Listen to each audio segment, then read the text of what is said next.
लोगोफोर आंनि गोदान मोनसे भिडिअ नोंथांमोनखौ बयखौबो बरायहरनाय थालायबाय। जों दायो दंफैयो नै हाजो सेरावसो। हाजो सेराव अखा हानाय एसे सान्दुं दुंनायजों माने मैखुन बेरदोंना, मैखुन नागिरफैदों जे मोनबाय मोननायालाय, माने एसे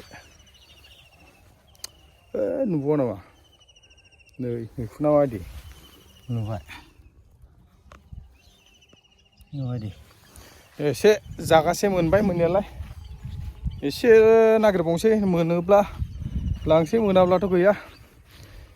जायगाफ्रा बरियाखा नै लकेसना माबायदि हाजो सेर।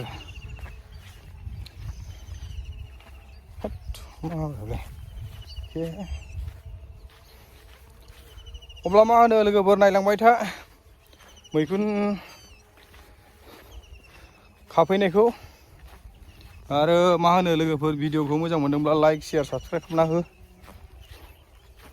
जों एसे नागिरबावनोसै, अब्ला नोंथांमोना नायलांबाय था ना मा होनो लोगोफोर, थ'दो बिदिब्ला।